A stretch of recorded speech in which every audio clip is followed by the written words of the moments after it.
Welcome, Professor. Thank you for your time. Really, really appreciate it. I just want to take a minute to talk about Belongg. Belongg is a social venture that talks about discrimination-free services to people who otherwise faced discrimination based on their identity. We have a couple of pockets slash streams. We run this campaign called the Open the Door, which talks about inclusive housing, so housing without like discrimination-free housing services.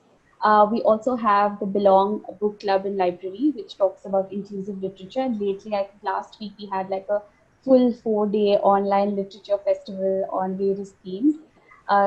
We've also been having a lot of author reading sessions.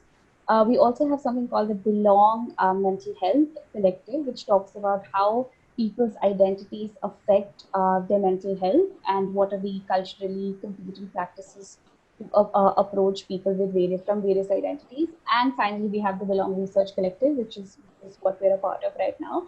We talk about identifying researchers and academics who study themes of inclusion, diversity, identities, etc. So we will jump into the questions. The format is pretty simple. I'll ask a couple of questions and you answer them. So yeah, I mean, I have very well acquainted with you before, and I know the introductions. But of course, for people watching this, if you want to quickly introduce yourself and maybe tell us a little bit about your work, that would be really nice. Right. So my name is Ghazala Jamil, and I teach in JNU in a center called Center for Study of Law and Governance. Yeah. And by training, I'm a social worker. I have a master's degree in social work from Department of Social Work, Jamia Millia Islamia. Yeah. And subsequently, I joined development sector and I worked in NGOs as a consultant, sometimes as a full-time team member of various civil society organizations for almost 10 years. Yeah. And then I went back to academics. I went to Delhi School of Social Work, the Department of Social Work in Delhi University, to do my PhD there. And I also started teaching there. So around the same time, I also started teaching at School of Planning and Architecture as a visiting faculty. Mm-hmm. And I think my teaching practice has greatly influenced my research, and especially my association with School of Planning and Architecture at a very early stage in my academic career. Yeah. Had a great influence on me and the way I look at social realities and I'm fascinated by spatiality of social processes. So yeah, that's essentially me. Yeah, that's really exciting to hear. So you mentioned about all these specialization slash research interests. Just want to ask, and you've written a lot of books also and a lot of articles which I have had a look at and also read through. But what exactly kind of triggered your interest to take on this journey of studying such themes? Well, one is that when I was in development sector, I felt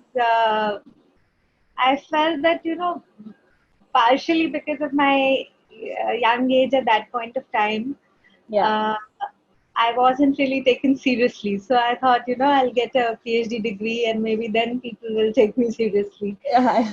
It was, acquiring a PhD was kind of an effort to attain some gravitas and personality. Totally. But more importantly, because I was working in various organizations with which had association with grassroots movements, and some of these movement groups were doing fantastic work. I traveled a lot across India in the remotest of areas, and mostly organizations that were trying to organize Dalit communities and Adivasi communities on issues of citizenship rights, right to natural resources, etc. So I was truly inspired and fascinated by that kind of work. But being a Muslim woman, I was also perturbed by the fact that although Muslim communities are, you know, the most poorest communities in India. Uh, Yeah. Such a committee in 2006 established that they were behind even scheduled caste and scheduled tribes in India. Mm-hmm. Mm-hmm. In civil society, in NGO sector, so to say, or development sector, uh, outside even NGOs, even in social movement groups, as they call them, non-party political groups, Mm-hmm. there wasn't any sort of, engagement with Muslim communities. So Mm-hmm. there were groups that might have been working with Muslims, but they would never say that they were working with Muslims. So they'd say, they were Yeah. working with, uh, you know, uh, uh, some kind of some segment of laborers, or they would say, home-based workers, but the M word would, never be mentioned. Mm-hmm. Mm-hmm. Uh, and in any case, these organizations, when they associated with these communities, there was also no effort to organize them around their rights, as you would, imagine that there Yeah. was, as I was witness to. Of excellent efforts of such engagement with the Adivasi communities and Dalit Mm-hmm. communities. And as a Muslim myself, I also saw, so it was not just all about, how development Mm-hmm. sector behaved, but also that Muslims like me who were part of the development sector Mm-hmm. never really spoke as Muslims. Yeah. Right? So there were, I had that dissatisfaction. I think I was probably one of the first generation of development workers or social workers who felt that dissatisfaction, or I mean, maybe people might have felt this earlier also, but nobody was really articulating it and nobody was doing anything about it. So I think that was one of the issues that really rankled, in my mind. And I wanted to actually do my PhD on something different, on differential response of civil society Mm-hmm. organizations to Yeah. different kinds of issues, etc., which is more closer to what I felt at that point of time. Mm-hmm. Mm-hmm. But then, also being a woman, social worker or development sector worker, there are, life happens basically. Yeah. So, there's pregnancy and childbirth and marriage and this and that, all of that happens. So there were periods of um, unemployment or not working in my life. Mm-hmm. And when 2002 happened, Mm-hmm. the Gujarat violence, it was also a kind of, very disturbing moment for me in my career, in the sense that then I felt a little too disillusioned by development sector, Mm-hmm. for not raising the questions that it ought to have raised in a manner that was satisfactory. So there were some groups that did really excellent work, and Mm-hmm. some feminist organizations that did a lot of good work. Mm-hmm. But by and large, people didn't really want to engage with issues of communal violence. Yeah.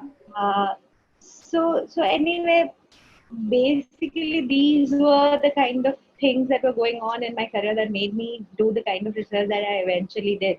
Yeah. So when I started, uh, uh, going, thinking about PhD, Mm-hmm. uh, it, just by chance, actually, I hadn't yet started teaching at School of Planning and Architecture, but I chanced upon an article by one of the professors there, Mm-hmm. Professor Sridharan, who was for a long time also the director of School of Planning and Architecture in Delhi. Mm-hmm. And so in his it was a largish collaborative work, but basically that in that article they had mapped out various different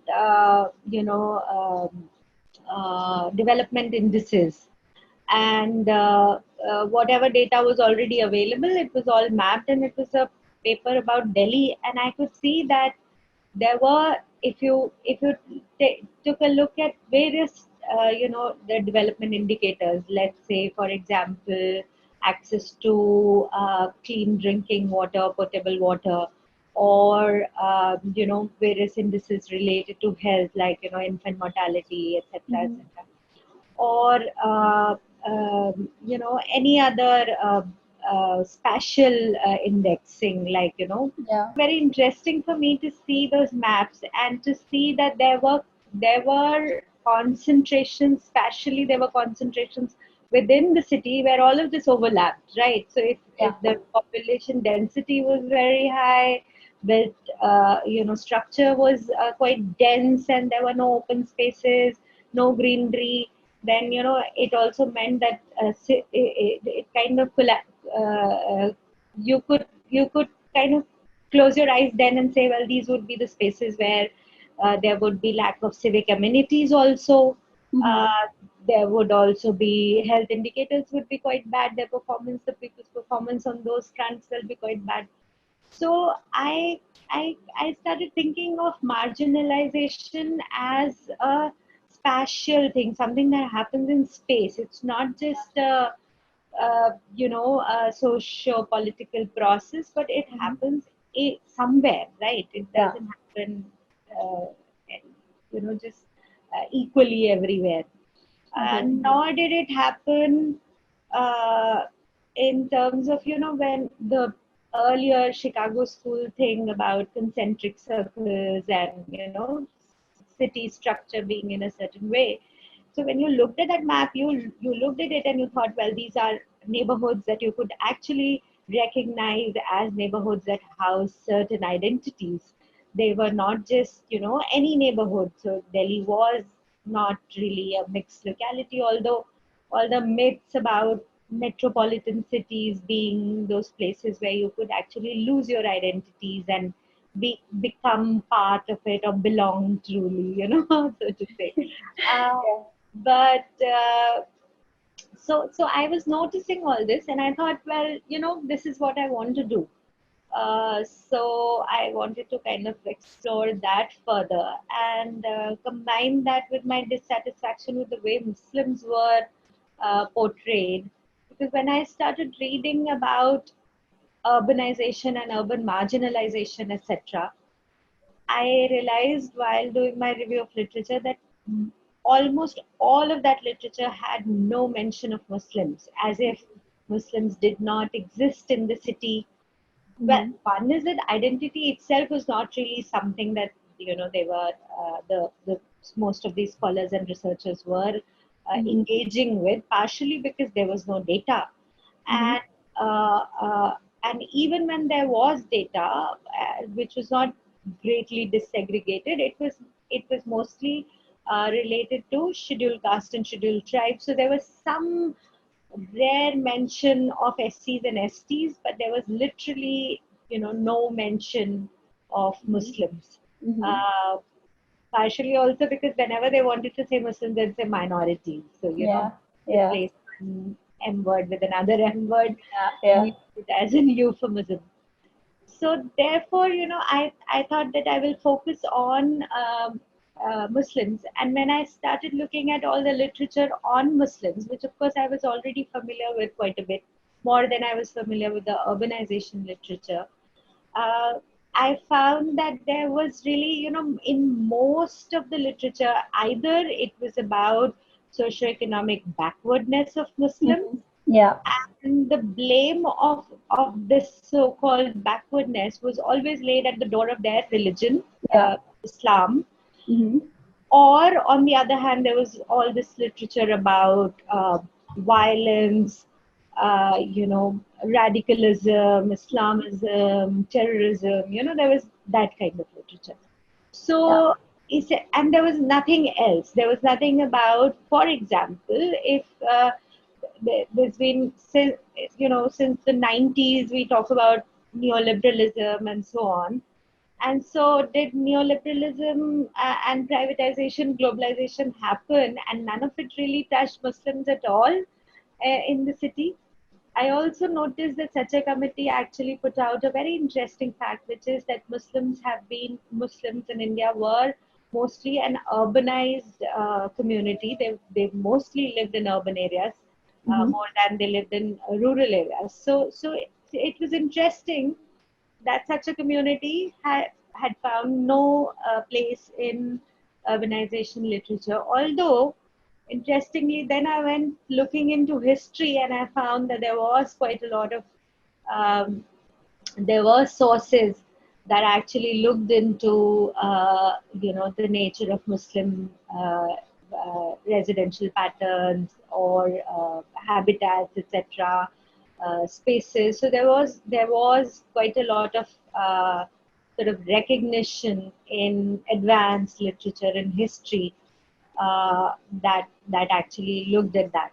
So, so basically, I realized quickly that interdisciplinarity is really something that would help me articulate some of the concerns that I have, and Mm-hmm. then pose those questions and go looking into it. So if it has been done, let's say for example, in Narayani Gupta's work on 1857 Sipai mutiny and Mm-hmm. what happened to Muslims in Delhi, which is not really something which is a common knowledge about the mutiny or what is called the first, revolution, first struggle of independence or whatever. There was really no recognition. So I think partially my attempt was to actually hold all these silences in Mm-hmm. the literature to accountability, to say, Yeah. why are there these silences in the literature.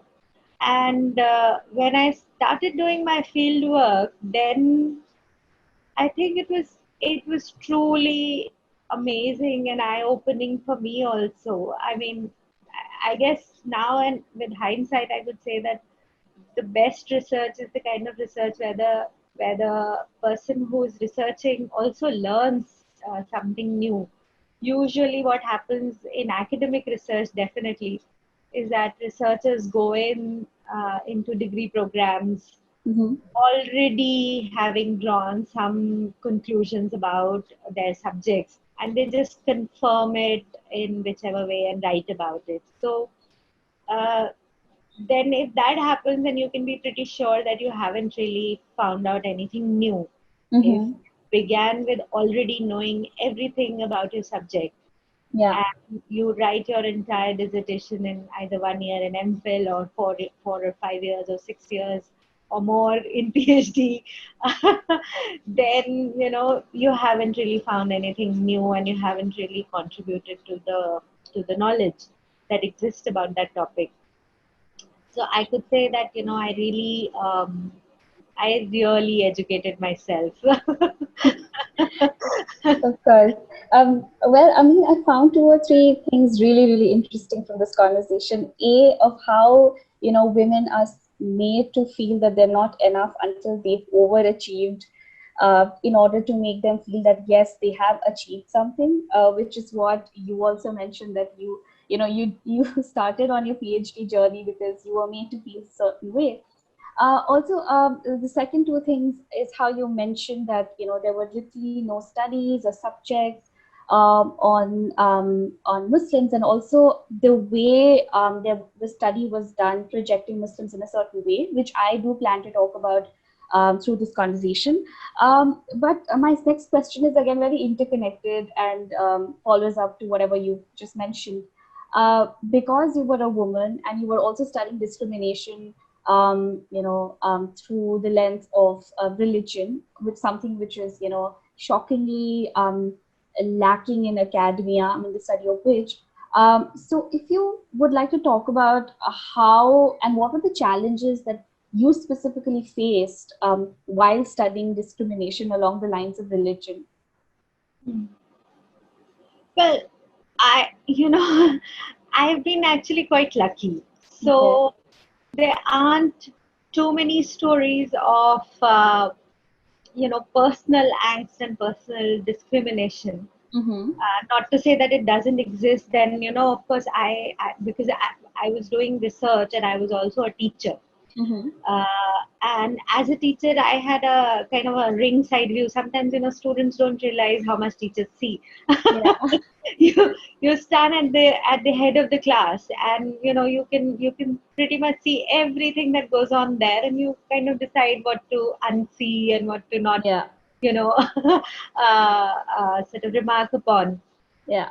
So in an institution, one sees how minority students and I mean all kinds of minorities, and uh, how do they find their foothold, and how do they actually go about doing the work that they are supposed to do. And as I said, I was very lucky. My supervisor was very sort of protective, and kind of as I said, also in the dedication, my book, which is based on my PhD, is dedicated to him, and he really, in a very amazing sense, created the space for me to speak rather than impose his Yeah. thinking. So in that sense, to have a very benevolent, sort of mentor, that was a early lucky break that I had. Um, Also, in terms of not imposing his ideas, and not saying, well, this is not done, because subsequently, I've spoken to many other young students, and Mm-hmm. when I when they discuss their work, and they're working with other teachers, or they're working in other institutions, and sometimes they've just read one of my articles and they write emails, and I keep meeting students like that. And whenever I kind of challenge a set older pattern of thinking, Mm-hmm. uh, they always remark, they're like, no, but my supervisor will never allow me to do that, but my supervisor will say, well, nobody has ever done this. Mm-hmm. Or they would say, nobody has ever said anything like this to me. So uh, what that tells me is that in academia, there are set ways of thinking, and there are very few opportunities for scholars Mm-hmm. to find that confidence in their voice, and think, to find that confirmation that the line of thought that they are following Mm-hmm. is valid, that it is worth following it. Mm-hmm. But one negative remark by a supervisor, or a teacher, to say, well, what are you talking about, or Mm-hmm. something that discourages them, actually tells signals to students Of that course. the way they are thinking is not really valid, that this is not the way to do things in an academic institution. Mm-hmm. And I really, at that point of time, because I received that kind of mentoring, Mm-hmm. which was also sort of like a protective shield uh, against institutional discrimination. Mm-hmm. I then realized how important it was. Mm-hmm. I'm nothing if I'm not a quick learner. So I really quickly learned that. And Yeah. one of my teachers, one of my co-workers, my colleagues, uh, who's also very active, activist in Dalit organizations, Mm-hmm. um, who used to like really go out of his way to mentor Dalit students Mm-hmm. in the institute. Mm-hmm. And it was really inspiring, because we worked together for several years, Mm-hmm. and I saw some of the students who were working with him really, gain confidence, gain in voice, and I saw that most of the Muslim students were really, I mean, they really were anchorless and drifting in the institution, because there was nobody who would really, there was no community of Muslim scholars anchored around maybe a teacher, as Dalit students and Dalit teachers had been able to build those communities within. Mm-hmm. Of course, not to say that there was no hostility around that, Yeah, even of they course. felt a lot of hostility. Mm-hmm. But despite all that, I saw this really inspiring young teacher do what he did for other Dalit students, and I was really inspired by that. On the other hand, I had my supervisor who, with his privileges, he turned his privileges into creating that space for scholars like me. Mm-hmm. So put together, even though I didn't really have those, horrific, Mm-hmm. fortunately horrific instances of discrimination, Mm-hmm. but I felt that I was in a position where I could, create that kind of space. But I have to say that throughout my initial years, I was quite afraid. I was, afraid that if I was seen interacting with a lot of Muslim students and Muslim students gathered around me, then there would be immediately allegations of, being communal, etc. So it was a fear that I lived with, that I worked around. So that whole kind of hostility Yeah. was there. And then there were a lot of other, I mean, a lot of other subtle, not so subtle, some things that I would learn later. I wouldn't really recognize it at that point in Mm-hmm. time, but I'd Mm-hmm. learn.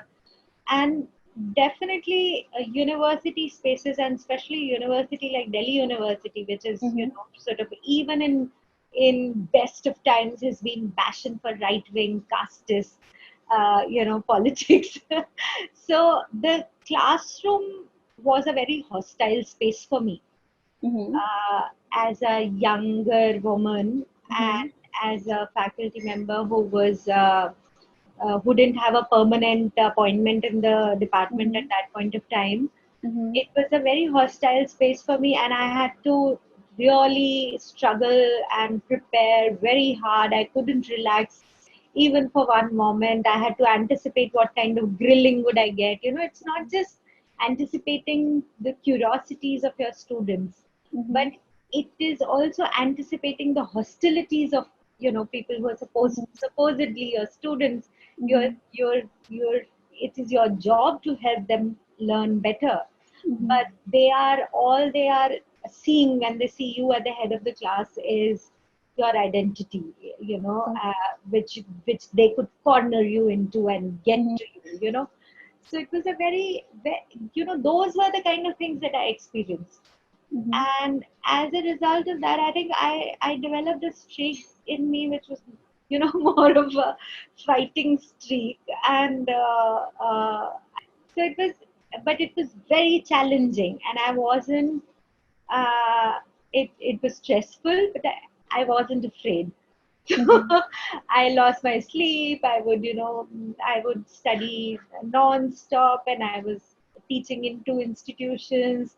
I was also doing my PhD. So um, it was a very productive time. 5 years that I spent in Delhi School of Social Work and School of Planning and Architecture. Very challenging, but a time of great transformation also for me. Yeah. Uh, and I think that idea that if you have a PhD, then people will take you seriously. Also, that I figured was not as straightforward as that. Yeah. I mean, I don't want to sound as if I'm romanticizing your struggle, but, and also I don't know if it's my place to say, but really more power to you. This is really Thank interesting. you. Yeah. Yeah. And I totally agree. I went to Delhi University, and I know even at the best of times, even with the so-called progressive spaces are so casteist, are so Slavophobic, are, Yes. have a certain gaze against Bahujan students. And like you mentioned, it might not always be like they will say casteist things, but it can manifest in so many different ways within classrooms and outside spaces. Even with things like you don't want to say canteen, it's cafe. It's just these just small nuances are just manifest in so different ways that can be discriminatory. So I totally get it. My next question is a little research method oriented question, and it kind of follows through the two books that you've written. So in your book Accumulation by Segregation: Muslim Localities in India, you've used the political economic approach of research through theories like Marxist urbanism and critical theory. Whereas your latest book, Muslim Women Speak of Dreams and Shackles, it discusses the importance of recording the autobiographical narratives of Muslim women for research as opposed to quantitative data as to what they have to say narrative wise. So, if you could share your thoughts on how different research methods are useful to study different aspects of discrimination, and if you have to talk about autobiographical accounts, are subjects, more hesitant while agreeing to participate in such kind of interviews? And if so, if it is driven by fear? Well, one is that, I actually missed mentioning this, but I was teaching in these two institutions. I was doing my PhD, but also the Muslim Women project was something that I was doing at the same time. Okay. So, and I finished that project before I finished my PhD. Although the book was published later after my book based on my PhD dissertation, that Muslim Women Speak was published later, but it's the earlier work. In so in that sense, my academic training is slightly unconventional because I have a bachelor's degree in mathematics and then a master's degree in social work, which is not really known for, social work training is not really training to do academic research, right? Even whenever there is a component of research, it's seen as research also as an intervention. So what happens as a result of that is that your training in social theory is not really solid. Right? So you have a bachelor's degree in mathematics and then social work. So I didn't really know about social theory. As I didn't know about research philosophy. Let's put it like that. I went to do PhD and I discovered such a thing as philosophy of research. And then I trained myself slowly through my work, and I kept reading, etc., etc. And I think this lack of prior training, like maybe if somebody had a bachelor's degree and a master's degree in political science, or even sociology, or even history for that matter, then you would have a certain kind of disciplinary blinkers, right? So sociologists are supposed to think in a particular way, use certain kind of methodologies, etc. I didn't have that, which in retrospect was a blessing in disguise. It was a good thing that I didn't have that, and I devised ways of doing research or ways of framing research based on the questions that puzzled me. So when I started working on the Muslim Women project, I realized that all the research on Muslim women in India actually, again, there was silence, there was silencing of their voices. There were no Muslim women's voices in these research. And, some of the research was very data driven. So there'd be, a lot of percentages and bar graphs, etc., etc., but no voices. And sometimes when there would be voices, there wouldn't be voices that actually amounted to, sort of the agency of those people who were actually your subjects.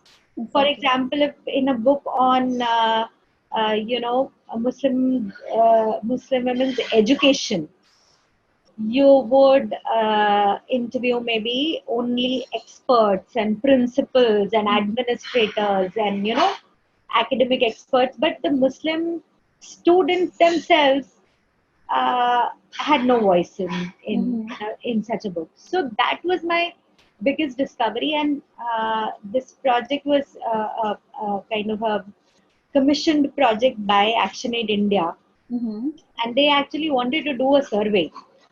So I kind of sold to them that it shouldn't be a survey, that it should because we're talking about feminist politics, but in our research the feminist politics completely evaporates because we reduce women's voices to numbers, and we just sort of silence them. Mm-hmm. So I was able to sell this well to them, and then the research became what it became. So it was all about young women's voices and Mm-hmm. what they really thought, what were their hopes and aspirations, which if you were to do a survey about, what do you want to become and what do you want to study and what do you want, what kind of help do you want, and then, put that into bar graphs or pie charts, etc., you still wouldn't ever capture that kind of understanding of, the inner thinking of uh, uh, you know, or experiences of what Muslim women go through and their perspectives, not just experiences, but how do they understand it? How do they make sense of, what happens to them and their experiences? Mm-hmm. So that's how I framed that research. But when I started doing my PhD, the fieldwork for my PhD, there was also, a keen um, sort of awareness of the fact that it cannot be that people discriminate each other only because they hate each other, right? So the whole idea about the political economic perspective or even a structural perspective is that if you think of a very resilient, strangely devastatingly resilient system like caste system, Mm-hmm. and you think that why is it that it has persevered for over so many centuries? Mm-hmm. It cannot be merely hate that makes it, sort of be so adaptive to all other historical changes that the society or this parts of land or the state goes through. You can do anything and it just adapts itself, fantastically around those changes. So it's not just discrimination and hatred. There's more to that story. And what is that? That I went digging into that direction when it came to my PhD. So just because Hindus hate Muslims or Muslims don't like to live with Hindus or they hate them as well, therefore they segregate themselves or they get segregated into different localities. It can't be as simple as that. There has to be that somebody is benefiting out of it, of that arrangement. That if they are benefiting out of that arrangement, then it is in their interest to continue uh, to have the status quo, right? To Mm-hmm. continue to have that thing. So in that sense, I gravitated towards this because of my quest to theorize about why something existed, not just to describe that this is how it is, not just to say, well, there is discrimination, there is prejudice, etc., etc., and of course, violence. Mm-hmm. But that, why is it that it keeps happening all the time? Why is it that nobody's been able to do much about it? So Mm-hmm. that question of why took me to certain theorists, certain Mm-hmm. philosophers, certain urbanists who looked at segregation in other areas of the world in a different way. So you had, for example, Muslim areas are called ghettos in India Mm-hmm. as well. So I went looking into the literature about ghetto and the idea that the first Jewish ghettos in Europe, for example. How do you look at that? And then has there been no other work on ghettos? So in America, black people also live in neighborhoods that are called ghettos. Mm-hmm. So what is happening in this with this word and the kind of baggage that it is accumulating? Mm-hmm. So what I'm trying to say is that it was my subject and my wish to actually come up with some kind of explanation as to what was happening, that drove me to choose the perspective or the theoretical framing that would be the most useful to answer those questions. So Mm-hmm. it was not so much doctrinal that Mm-hmm. I didn't think of myself as a Marxist Yeah. when I went to Delhi School of Social Work to do my PhD. Mm-hmm. But my quest to answer the questions that I began with, and then all the other questions that followed that question Mm-hmm. took me to David Harvey, took me to other Marxist urbanists who looked at urbanization in a particular way. Mm-hmm. And then it seemed to me that that framing was the best framing. So it's not a matter of faith for me Mm-hmm. that, I, because I'm a Marxist, therefore, I will do this. So I think that's the reason why um, there are differences in the two work, but also that then because I had already finished the Muslim women research and I had written one draft of the report and submitted it to the funders, etc., etc. I'd done that. Then after I finished my PhD, I kind of thought that there should be some continuity between the two works, because they were truly, the two books are also in some way in my mind companion volumes, right? Yeah. Yeah. You read them together, it makes eminent sense. So then I worked again on the draft. And the Muslim women book, I looked at the Muslim women's voices that had been recorded in that research from a fresher perspective and said, well, what can I now learn from rereading these voices now that I have also done this other research? Mm-hmm. And then I kind of revised the entire thesis. So it was then that critical theory was also was really something that helped me reread and re-understand Muslim women's voices recorded in that research. Mm-hmm. And I kind of did do some revision, which maintained some kind of coherence between the two. That Yeah. there was no clash, theoretically speaking, that there was no clash between the two. But I did, because, so just to repeat what I said in the beginning, it was my lack of, you know rigorous disciplinary training Yeah.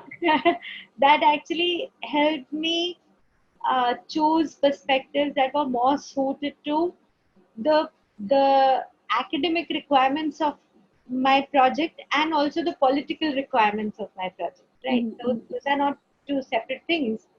But so if there is silence and then you want to address that silence, what's the best way of doing it? Yeah. So Muslim women's voices then necessarily would be, of course, in first person, it would be autobiographical, etc., etc. And uh, it was, but even Muslim Women Speak project was a large scale project. Yeah. I don't think because I was so, naive and inexperienced at that point of time, it didn't really hit me what I was doing, until much later. So I took on such a large qualitative research, right?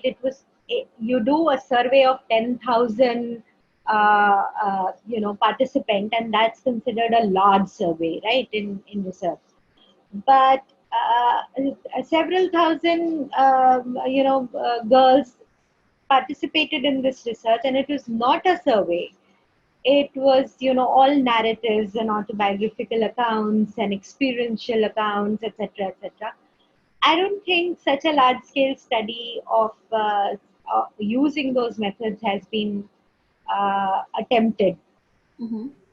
But I think because I also learned as a result of, doing these two studies, I learned that this dichotomy in academic research of, well, these are structural studies, Mm-hmm. so they would be mostly big data, Mm-hmm.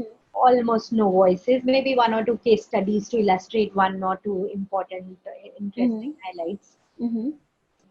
And then there would be micro studies, which would be about, people's experiences, etc. And it is as if the micro studies or people's experiences are not part of the structure itself, right? Mm-hmm. Mm-hmm. So in academic research, you kind of do this pigeonholing of the kind of thing that you're doing. But if you look at the lives of your subjects, it's one whole. You can't really say, well, oh, there's no structure because Yeah. I am just listening to their experiences, or because I am looking at the structure, experiences don't really matter, right? Or that the some really fanatical, I would say, stand on some of this is that that structure doesn't even exist, Yeah. in the postmodern kind of warped way of thinking. Mm-hmm. The idea that grand theories are problematic, that that structure itself is a myth, that's really problematic. The point is that every experience goes into creating the structure. The structure is maintained because experiences fit into that structure, right? Mm-hmm. So it was with that. Uh, that's why I also say that it's interesting to read the two books together. Yeah. I don't think that they are two completely different kinds of methodologies, but Mm-hmm. Mm-hmm. I think they are about how structure defines how you would experience your everyday, Mm-hmm. Mm-hmm. and it is your everyday experiences that also make up the structure itself. So Mm-hmm. there's no Right. dichotomy in that sense. Yeah. Just want to ask a follow-up question.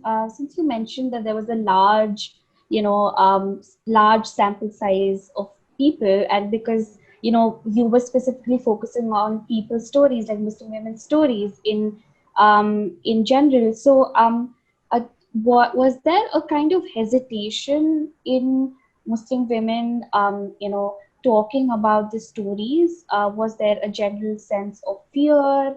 Or did you like encounter any sort of hesitation while they were recalling the stories to tell you?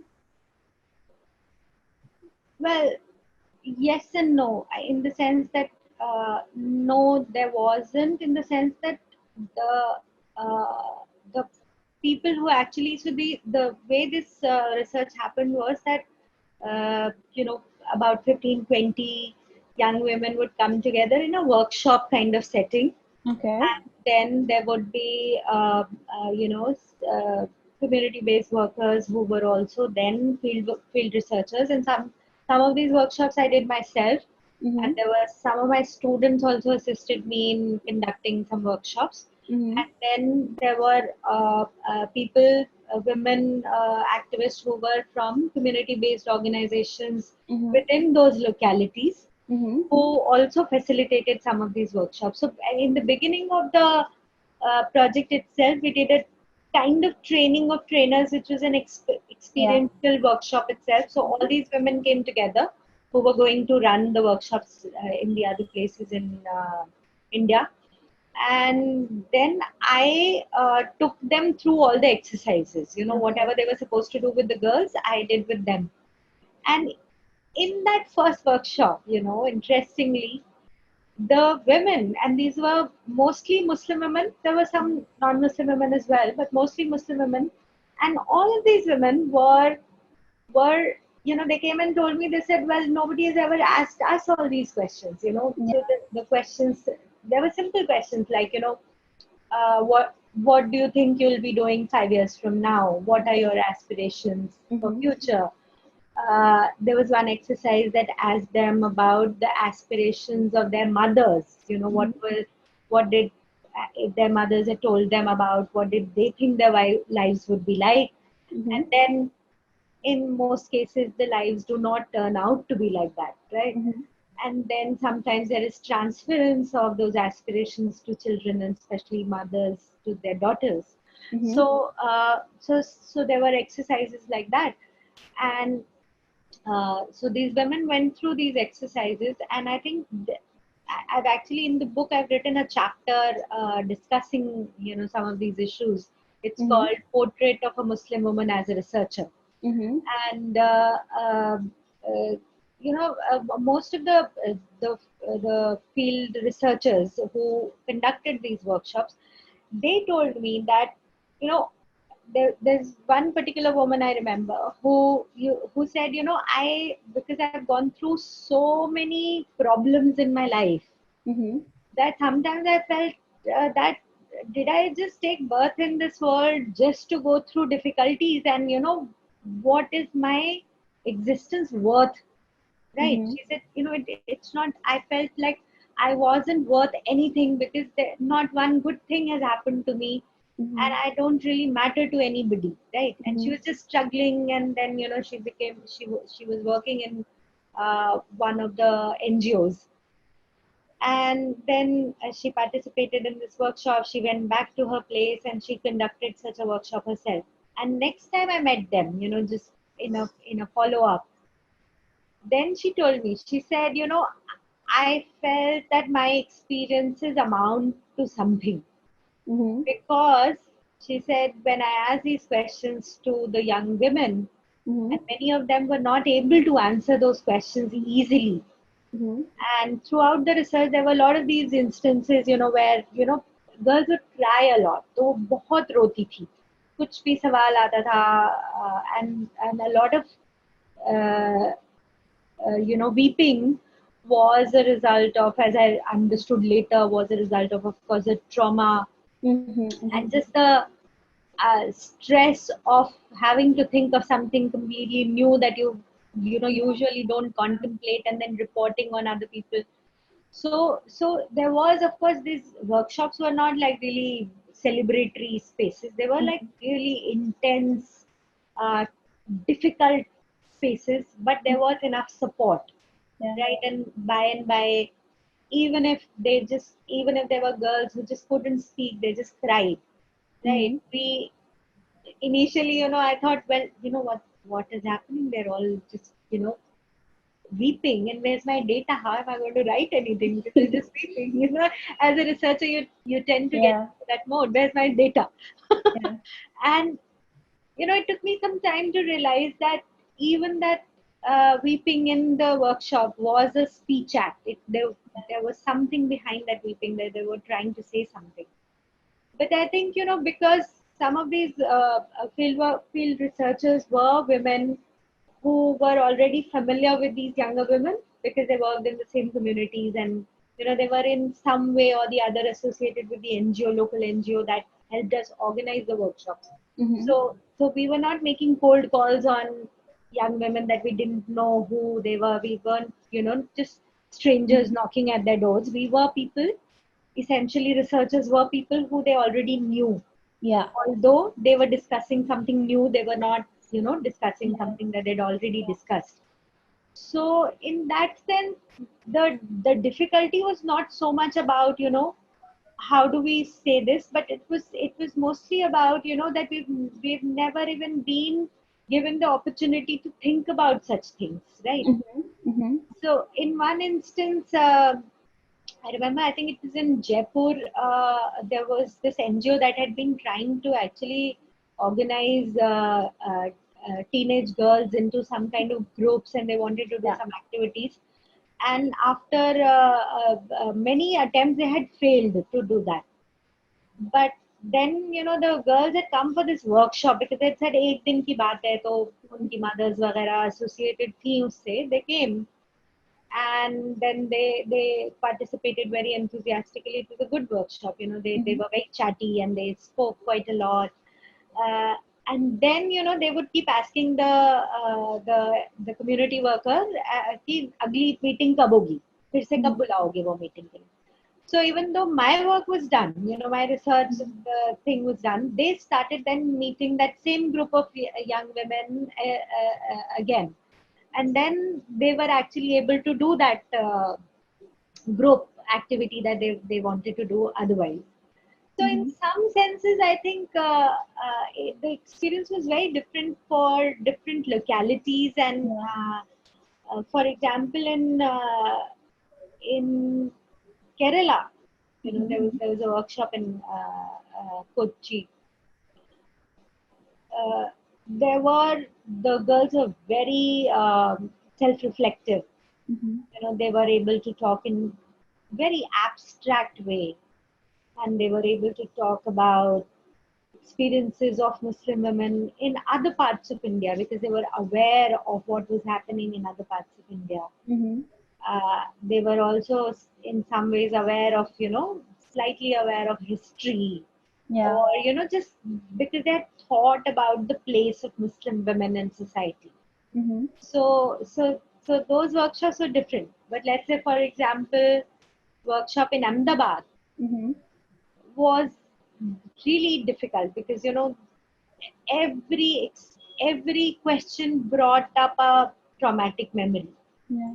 And even though many of these younger women were either babies or not even born, uh, they were very young, I think, Mm-hmm. because they 15 years old, so they were very young children when 2002 had happened. Mm-hmm. But the aftermath of 2002 violence on women's lives in Muslim localities and Muslim families was too Mm-hmm. much because they had to women being the bearers of communities honor, etc., etc. Then there were a lot of restrictions on their lives, Mm-hmm. and then there was the general hostility in the society, which a Muslim experienced. So, I mean, just to say that each of these workshop was unique, Yeah. depending on where it was held. Who were the people who were participating, even who were the people who had organized it, Mm-hmm. Mm-hmm. right? So there were like Muslim women's group who were very anti-parda, right? They would have campaigns against burqa, etc., etc. So in those workshops, because they were already associating with these girls, the girls would also uh, articulate their experience of burqa in that sense. But in those areas or in those organizations where burqa was not really seen as something which was sort of social evil, then the girls, said it in a different way. So some of these dynamics, of course, I couldn't write Yeah. about because I've been thinking about it for so long. Some of Yeah. these insights came much later, Mm-hmm. but a lot of factors went into making each workshop what it was. Mm-hmm. Mm-hmm. And so I think in the book, what has really worked well is that in the last section in the book, I actually gave snippets of what the girls said in the workshops without any commentary or without any analysis. And the idea was that the readers can, of course, I have, cut out those snippets and I've arranged them in Mm-hmm. certain ways. So there is some curating of the sort of, uh, Mm-hmm. narrative in that sense. But because my voice is not intervening there, and I'm, Yeah. actively, and I've not really tried to say, well, this is what it means that they told Mm-hmm. me this, therefore, this is what you, the reader, should think. So Mm-hmm. that section of the book, I've been told, I've gotten feedback from some of the readers that they found that really striking and Yeah. useful. Yeah. Yeah. Yeah, yeah, I mean, I also personally found it really interesting, the idea of workshops and how they kind of provided a platform for mutual engagement. Usually, what happens is when researchers kind of approach a large sample size, there's always that only one person, as in the researcher, is benefiting via data collection. But it like the workshop just feels like there's engagement, and even these girls have something to look forward to. So it's like, yeah, so it's really really nice. Also, yeah, really happy, and also really happy that the thought process and whatever went into it, and the books came out. And also would just like to mention that both the books are in our inclusive literature collection. So I will send you the link later if you'd like to see. Okay. Yeah, so just coming back to the second question, and this is something that you've discussed earlier also. That, and also I think I was reading one of the interviews which mentioned that there's a difference between how feminist research is conducted, and then the end goal of it is obviously equity based, versus how Muslims are seen or slash represented in the existing research literature, which you also discussed earlier. Now, if you'd like to, talk about how exactly, we could, what exactly we could do to improve the study of such questions in India, and if you'd just like to talk a little bit more about this. Um, I think, one of the things that researchers, academic researchers, I don't know about, other researchers, but even in NGOs, I think it happens. But what I also mentioned earlier, that, you already have a thesis and then you just want to go and confirm it. You're like, oh, Yeah, this happens to Muslims, oh, yeah. Dalits are treated like this. And then, you just confirm that. But Mm-hmm. the point is to have a genuine puzzle, Mm-hmm. and then to go about, you know uh, keep asking yourself the question of so what. Mm-hmm. Once you begin with a question, Mm-hmm. and then you get an answer to that and you get satisfied and you're like, I'm done, Mm-hmm. then you never really reach that point where even your subjects can gain something from it. Yeah, of course. Right. So I think the other problem that often happens in academic research is that students think of some framing that they are fascinated about, and then they go about looking for examples from real life or field that would fit that framing. Yeah. So, if I remember, some of my initial conversations with students were just thinking about, अच्छा क्या करें अभी course work खत्म करने वाले हैं, कुछ तो वो एक इशू लेकर आए थे इंस्टीट्यूशन में, बट अभी वो सोच रहे हैं उसको कैसे करें. So they'd say, oh, I am very interested in social capital, Mm-hmm. right? And so I'm like, what about social capital? And then they would, give me a long narrative about this, Bourdieu has said this and that one has said that, and but there is this question. So it's all like completely abstract and theoretical. Mm-hmm. And it's that theoretical, uh, kind of puzzle question Mm-hmm. uh, that interests you, and then you just populate it later with some community. अच्छा इसको डाल देंगे, ये example हो जाएगा. That Yeah. kind of research, although I'm not saying that all doctrinal or theoretical research is useless. Of course, it's Mm-hmm. interesting, but then it's not emancipatory. Mm-hmm. Emancipatory research, if you're really interested in research as a political project, and Mm-hmm. you think that it would do something to Mm-hmm. make the lives of the subjects, including yourself, let's say you're also one amongst them, Yeah. your positionality, then if it has to create an experience of research Mm-hmm. which is emancipatory for people who participated in it, then it has to arise from a real life puzzle. It can't be an abstract intellectual question, Mm-hmm. True. a purely intellectual question, Mm-hmm. and then you just look for illustrations. Mm-hmm. So whoever you use to illustrate your, intellectual argumentation is Mm-hmm. not going to gain anything from it, Mm-hmm. right? But if, for example, you were to pick up a question which is a real puzzle that people are struggling with, Mm-hmm. right? Why is it that this is so resilient? Why is it that it doesn't go away? Why is it that Mm-hmm. people continue to behave like this? Does. And then you choose uh,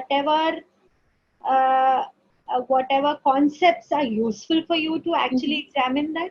You Mm-hmm. choose whatever theoretical frameworks are useful for you to examine that question. Mm-hmm. Then I think research will be emancipatory, but not otherwise. Mm-hmm. Yeah, yeah, makes sense. Just like a follow-up question, I think we'll just take two more questions because we're short on time. I think this would be more from the perspective of a young researcher who have read your books and who look up to you. So, what would be your suggestion for young students who are taking up research along the lines of discrimination through the vantage point of say, religion or so?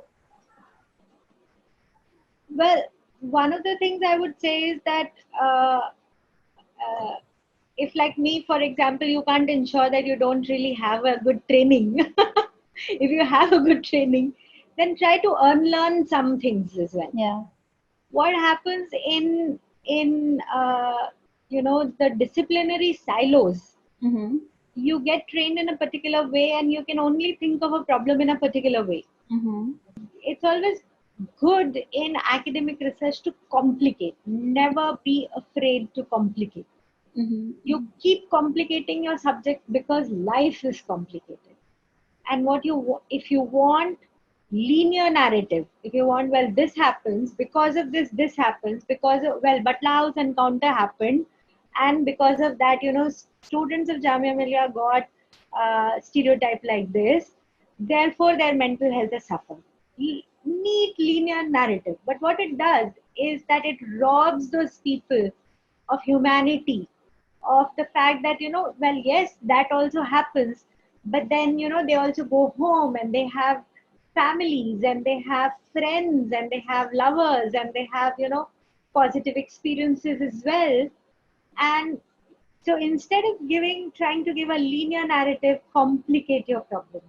Yeah. And instead of framing them in the older ways, do not be afraid to freshen your frames. So, I mean, like for example, recently I've met quite a few researchers who, if I ask them, people who are registered for PhD in other institutions, etc., not really directly my students. So I asked one person, "What are you doing?" So he's like, I am examining socioeconomic backwardness of Muslim women in Bijnor district or some such, that kind of thing. So I ask him more, and I'm like, but and the more you interrogate, the more they say, but I'm not really doing that. It's not just about backwardness. It's not just about Islam. This is the way in which I'm doing, which is different. Then I said, but why didn't you frame it like that? Why did you frame it like, socioeconomic backwardness or, reproductive health or all those hackneyed kind of, Yeah. framing? So if you're doing something fresh, then find or invent fresh vocabulary to say exactly what you're doing, and do not be do not hole yourself into the older holes again. Mm-hmm. So if, for example, if you look at how, of course, as I said, a lot of things I've done, I realized that I did it because I didn't really realize fully. Ignorance was bliss. So, but even if you know well and you have been trained well, you can forget it, right? You can Yeah. do something Yeah. to forget it. Although in academic research you depend a lot on other people's works, and kind of try to build a little bit on existing literature, Mm-hmm. but you have to find your own voice to say what you want to say. That it Mm-hmm. shouldn't be, even in review of literature, for example. I've seen often students just list out, well, whatever is the academic domain that they've chosen, Mm-hmm. and then they just list out, oh, इसने ये बोला, उसने वो बोला, that kind of thing. Mm-hmm. That's not the point. The point is that even in a review of literature, you ought to have an argument. You ought to have an argument, say, you critique existing Mm-hmm. literature, or you admire something that you like, but give reasons for why you like them. So it's not enough to say, well, A, B, C have said this, and that. Mm-hmm. But why is it that you find it valuable that they have said this, or you find it useless that they've been silenced about it, or that they've been, they've missed this, that kind of thing. So that's your voice, right? Mm-hmm. Yeah. And each research scholar or researcher ought to do some conscious work to find their voice. It's not always there. Some people have a knack for it. They are confident, Mm-hmm. but some of us come from backgrounds or from identities where, we don't begin already with lot of confidence, and Mm-hmm. it's something that I would say that we consciously need to work on. If you find a mentor who helps you do that, of course, then you're lucky. But in case that doesn't really come easily, then you have to do it yourself. You have to kind of, as they say, you fake it until you make it. So Yeah. you, Yeah. you have to actually, and a lot of it will come from hard work. I mean, when I say fake it, I don't mean that you completely fake it. Well, you have to put in some hard work behind it. And of course, uh, years of reading other people's work will tell you how to do something, how not to do something. And that's what will give you confidence. But Yeah. eventually, when you do it, you ought to have, as any PhD scholar, is essentially an expert in the subject that they are trying to explore more upon. Mm-hmm. And academic research is something that, there's a particular form to it. Uh, there are set conventions. Mm-hmm. So some bit of confidence comes from mastery over those conventions. Mm-hmm. I don't agree. Sometimes students, play those conventions and say, well, this is all, sort of, dominance of a certain kind. So I, kind of reject it. It's not always to say that you reject it, because you don't even know how to do it. First you learn the rules of the game, you Yeah. you become master at it, then you say, well, here is what is wrong with this game, and it ought to be changed, right? Mm-hmm. So Mm-hmm. I often think of Faiz Ahmed Faiz. He was of course not a researcher, a poet, but Faiz Ahmed Faiz did not really write a lot of free verse. Of course, if you look at his poetry is almost all of it is in classical, forms. So a lot of what is written are ghazals, right? Revolutionary, but they are ghazals, and ghazal is not really a form known for its revolutionary content. It's a form that's known for its romantic content. It's a form that's known for talking about love and devotion and those kind of things. But Mm-hmm. to use that thing, and he establishes himself as this really excellent poet who has a mastery over writing ghazals and quatrains, and and God knows how, he's written in a lot of classical forms, and then he writes his free verse, right? Also, Mm-hmm. which is also amazing.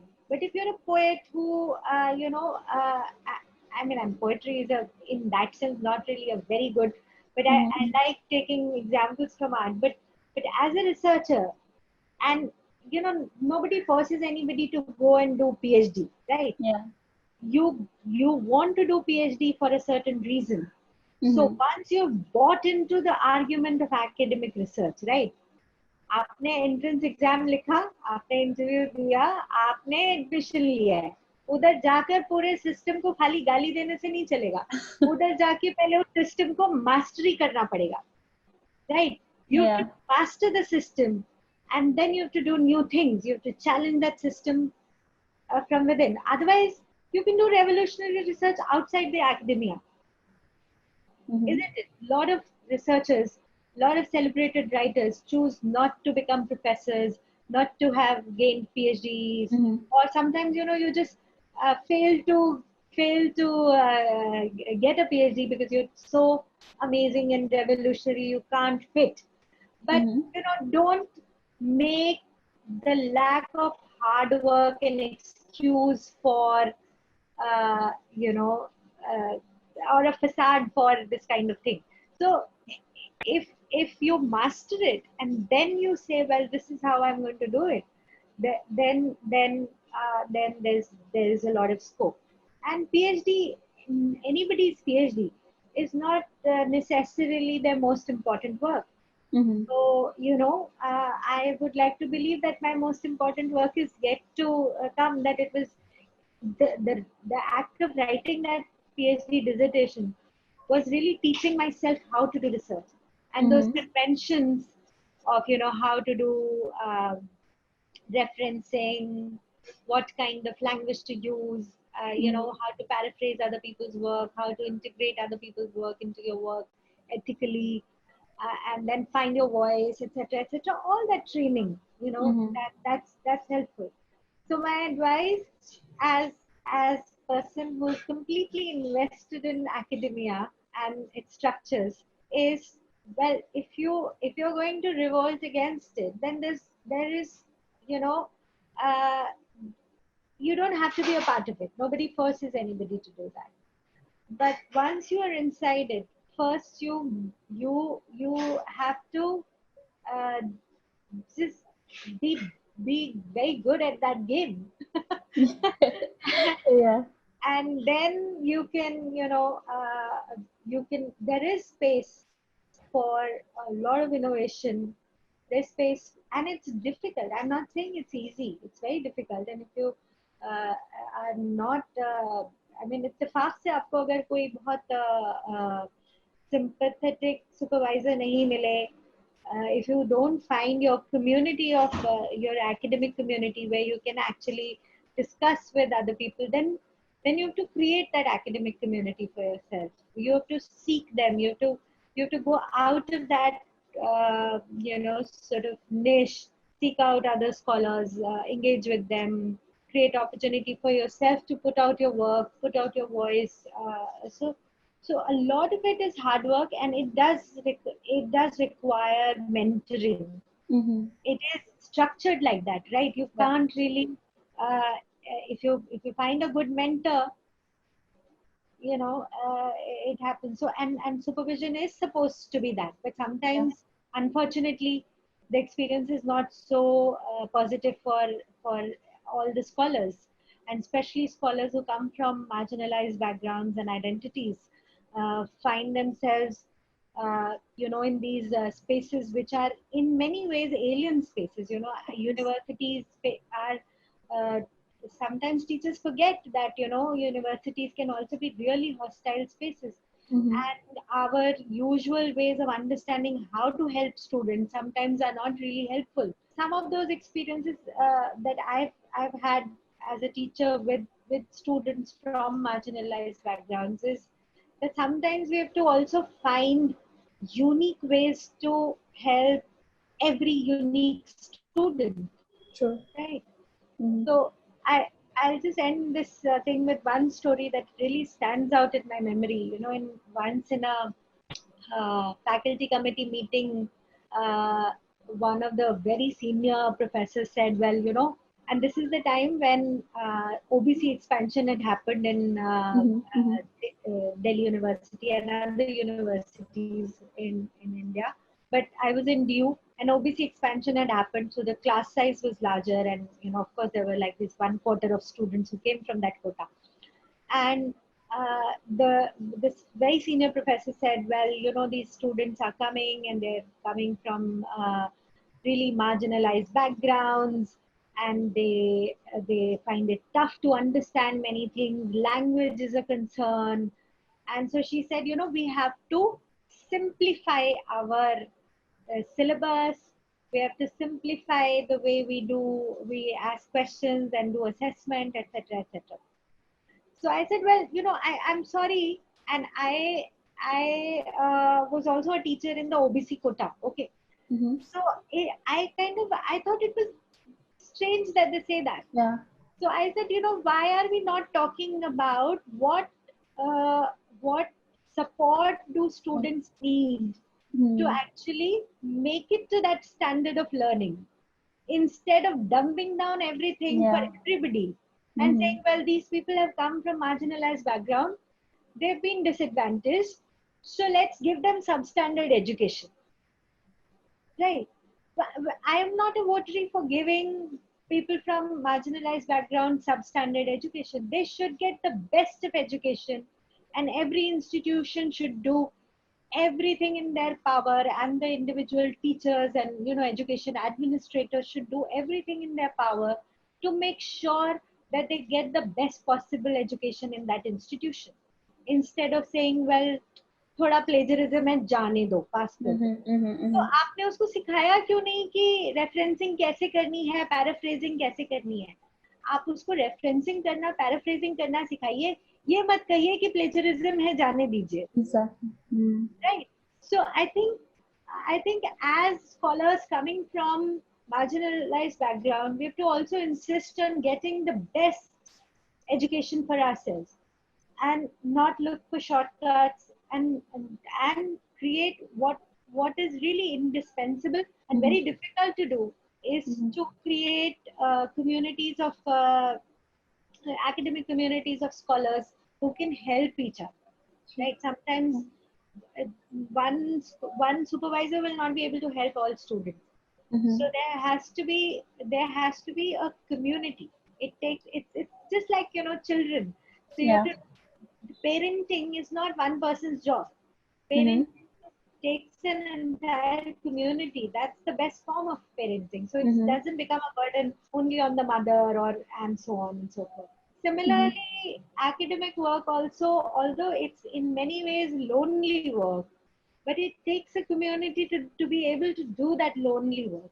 And I think the presence of teachers from marginalized backgrounds should facilitate it, although it doesn't. It's so much. There are individuals who do much more than others, and there are individuals who try to, sort of distance themselves, pass as everyone else. They would not like to be singled out as as a as a person of a certain identity.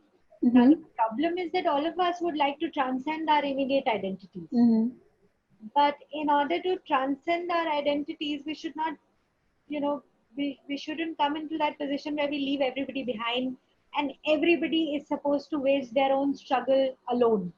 So if we wage our struggle together collectively, then eventually all of us will be able to transcend our identities, right? Rather than trying to do it alone ourselves. Yes. This was a very, very powerful takeaway. I think the last bit of the conversation.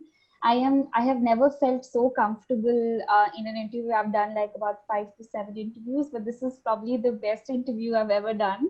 And I felt so comfortable and safe. Thank you so much for taking our time to do this. I am really like honored or whatever to be a Please, part of this thank you so much conversation. for giving me an opportunity. I keep doing this kind of, I keep giving people unsolicited advice. So it's good to be asked. Of course.